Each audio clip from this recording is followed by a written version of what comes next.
Bismillahirrahmanirrahim. Suatu ketika, hiduplah seorang tua yang bijak. Pada suatu pagi, datanglah seorang anak muda yang sedang dirundung masalah. Langkahnya gontai dan air mukanya suntuk dan ruwet. Pemuda itu memang tampak seperti orang yang tak bahagia.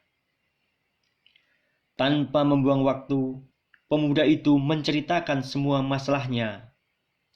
Pak tua yang bijak hanya mendengarkannya dengan seksama.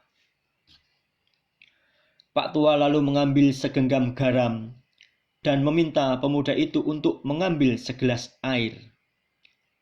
Ditaburkannya garam itu ke dalam gelas, lalu diaduknya perlahan. "Coba minum ini dan katakan bagaimana rasanya," ujar Pak tua itu. "Asin, asin sekali," jawab pemuda itu sambil meludah ke samping.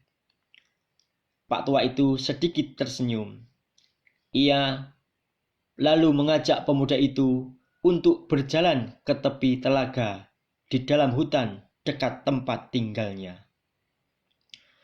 Kedua orang itu berjalan berdampingan dan akhirnya sampailah mereka ke tepi telaga yang tenang itu. Pak tua itu lalu kembali menaburkan segenggam garam ke dalam telaga itu. Dengan sepotong kayu, dibuatnya gelombang dengan mengaduk-aduk dan tercipta riak air mengusik ketenangan telaga itu agar garam tercampur.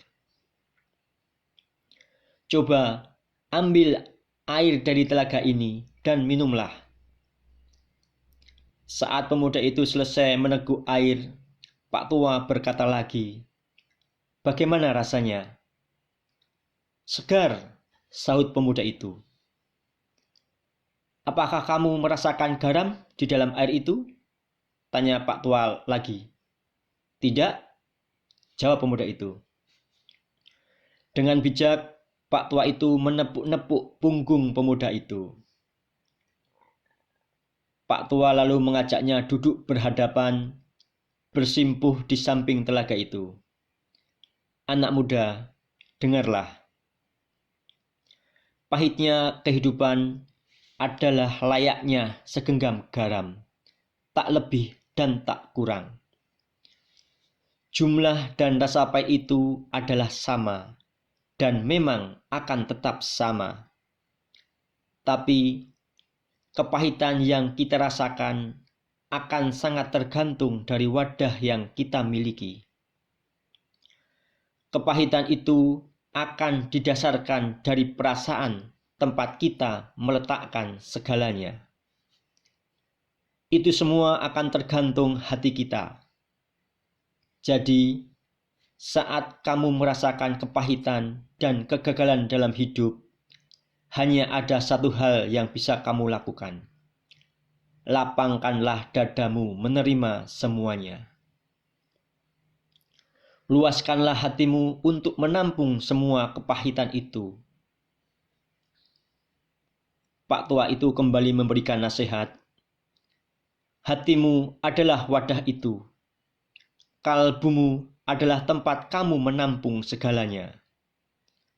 Jadi, jangan jadikan hatimu itu seperti gelas. Buatlah laksana telaga yang mampu meredam setiap kepahitan itu dan merubahnya menjadi kesegaran dan kebahagiaan." Motivasi yang bisa kita ambil dari cerita ini, lapangkanlah hati dalam setiap kehidupan yang dijalani. Masalah yang muncul dan berbagai rintangan merupakan hal yang lumrah. Sebagai umat manusia, kita wajib mencari solusi dari setiap masalah yang terjadi dan jangan pernah putus asa. Serta mendekatlah pada Sang Ilahi Robbi Allah Subhanahu wa Ta'ala.